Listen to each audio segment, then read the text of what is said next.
Smartphone Xiaomi 17 series បានប្រកាសចេញជាផ្លូវការហើយគ្រប់ model ទាំងអស់អមមកជាមួយនៅ hardware ដ៏អស្ចារ្យមួយចំនួនដែលគេមិនអាចមើលរំលងបានឡើយប៉ុន្តែវាហាក់ដូចជាធម្មតាទៅហើយដែលទាំងអស់នេះគឺជាទូរស័ព្ទល្អៗមួយចំនួនពីក្រុមហ៊ុន Xiaomi ធ្លាប់បានបញ្ចេញហើយស្ទើរតែគ្រប់អ្នកប្រើប្រាស់និងអ្នកធ្វើការបង្ហាញក៏ហាក់ដូចជាគិតដូច្នេះដែរដើម្បីកុំឲ្យចំណាយពេលយូរខ្ញុំសូមទាញការខិតចូលមកដល់តែម្ដងស្របពេលមានការបញ្ចេញមតិមួយចំនួនលើកឡើងថាក្រុមហ៊ុន Xiaomi បានបោះបង់ចោលទាំងស្រុងនៅអត្តសញ្ញាណផ្លាកឈ្មោះរបស់ខ្លួនពីមុនតែចម្លង Apple ប៉ុណ្ណោះទូរស័ព្ទថ្មីទាំង3 model គឺ Xiaomi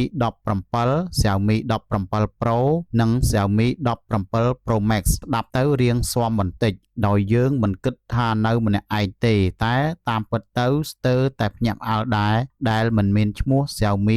17 Air នៅទីនេះបិទអីទូរស័ព្ទ Xiaomi 17 Pro និង Xiaomi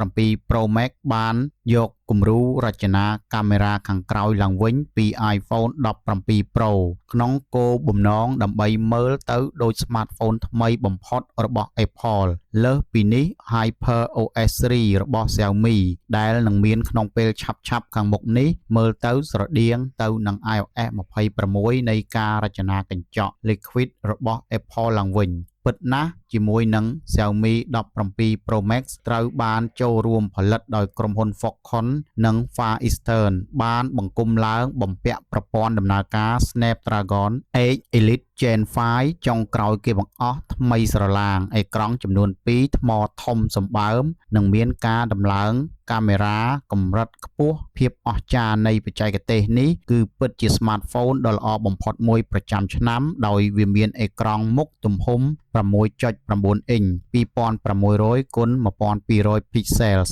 1.5K LTPO display កម្រិតបង្ហាញពន្លឺរហូតដល់ 3500 nit និង refresh rate 120Hz ជាប្រភេទ HDR10 Plus Dolby Vision ប្រើប្រាស់កញ្ចក់ Xiaomi Dragon Crystal Glass 3 ចំណែកឯអេក្រង់ខ្នងក្រោយវិញមានទំហំ 2.9 អ៊ីង 976 គុណនឹង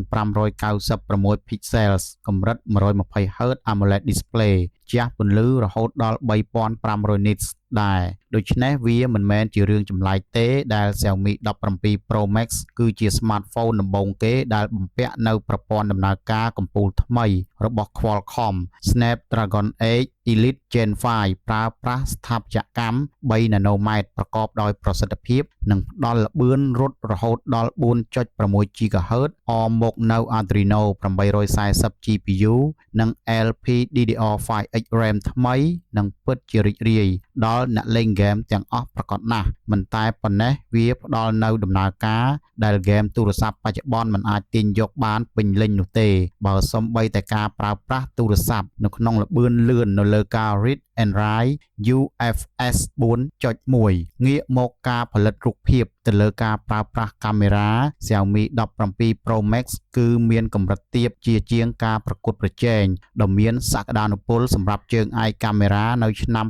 2025នោះទេ Smartphone នេះបំពាក់មកជាមួយកាមេរ៉ាក្រោយទាំង3គ្រាប់តែម្ដងដ៏មានអានុភាពនិងជាមួយម៉ាកយីហោ Leica កម្រិត50 megapixels ទាំងអស់ទី1មាន aperture 1.7 ជាប្រភេទ wide ទី2 50 megapixels aperture 2.6 ប្រើប្រាស់ជា periscope telephoto មានបំពាក់ OIS កម្រិត 5x optical zoom កាមេរ៉ាទី3ចុងក្រោយគេ50 megapixel ដែរ aperture 2.4 ជាប្រភេទ ultra wide ប៉ុន្តែនៅមិនទាន់អស់ទេដោយគេនៅប្រសិទ្ធនាម smartphone នេះថាជាបិសាចថាមពលថ្ម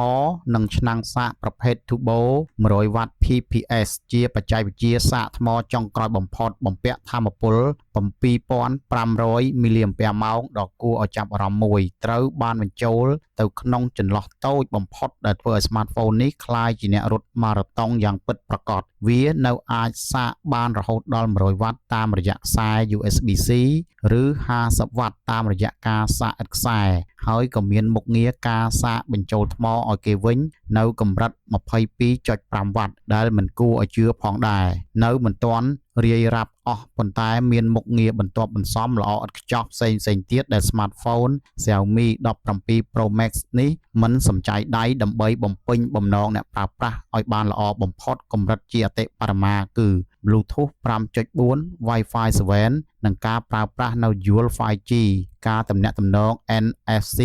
រីឯការដោះសោនៅលើអេក្រង់មានសភាពលឿនរហ័សជាមួយ Ultrasonic ដោយមិនមានការភ័យបារម្ភការធ្លាក់ទឹក Smartphone នេះបានបំពាក់មកនៅវិញ្ញាបនបត្រភាពធន់រឹងមាំកម្រិត IP68 Resistant អាចត្រាំទឹកបានជម្រៅ 6 ម៉ែត្ររយៈពេល30នាទីដំណើរការនៅលើ HyperOS ជាប្រព័ន្ធប្រតិបត្តិការផ្ទាល់ខ្លួនបន្ទាប់ពីបានទស្សនាស្វែងយល់ច្រើនរួចមកនេះខ្ញុំសូមបញ្ជាក់ថា Xiaomi 17 Pro Max គឺទៅតែប្រកាសចេញនៅក្នុងប្រទេសចិនប៉ុណ្ណោះដោយវាមានតម្លៃ $5,999 យួនក្នុងស្រុកអាចប្រហែល